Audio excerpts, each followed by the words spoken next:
প্রথমে একটা বড় সাইজের মিক্সিং বোল নিয়েছিলাম, তার মধ্যে দিয়ে দিলাম 100 গ্রাম টক দই।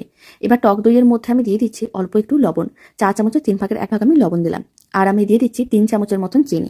চিনির পরিমাণ চাইলে আপনারা বেশিও দিতে পারেন যদি মিষ্টিটা অনেক বেশি মিষ্টি পছন্দ করেন। আর না হলে 100 গ্রাম দইয়ের জন্য 3 চামচ চিনি যথেষ্ট। আর 2 চামচের মতন দিয়ে দিলাম সাদা তেল।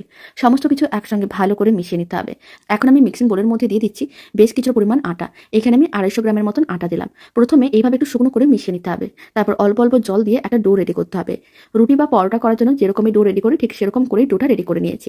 আপনারা দেখুন ডোটা ঠিক এরকমই, খুব বেশি টাইটও না আবার খুব বেশি নরমও না। এখন ডোটা থেকে লেচি কেটে নিতে হবে। মিডিয়াম সাইজের লেচি কেটে নিচ্ছি। কিচেন স্ল্যাবের উপরে সামান্য পরিমাণ তেল ব্রাশ করে নিলাম। আর একটা লেচি নিয়ে এইভাবে গোল বলের মতন করে বানিয়ে নিতে হবে। আর একটু প্রেস করে চ্যাপটা করে নিতে হবে। বেলনির সাহায্যে লুচিটাকে বেলে নিতে হবে।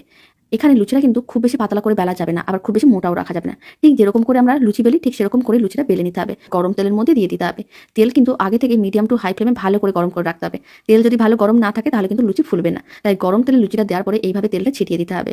আর লুচিটাকে উল্টে পাল্টে দুদিকে হালকা লাল করে ভেজে নিতে হবে। এতে লুচি দেখতেও যেমন ভালো লাগবে, খেতেও ভালো লাগবে। দুদিকে উল্টে পাল্টে হালকা লাল করে ভেজে নিয়েছিলাম। এখন ভেজে নেওয়া লুচিটা তুলে নিতে হবে। আর বাকি লুচিগুলো একইভাবে ভেজে নিতে হবে। এখন আমি কয়েকটা লুচি একটা প্লেটের মধ্যে সার্ভ করে দিয়েছি। আর এই দারুণ স্বাদের নরম তুলতুলে দই লুচির রেসিপি আপনাদের কেমন লাগলো কমেন্ট বক্সে জানাতে একেবারেই ভুলবেন না।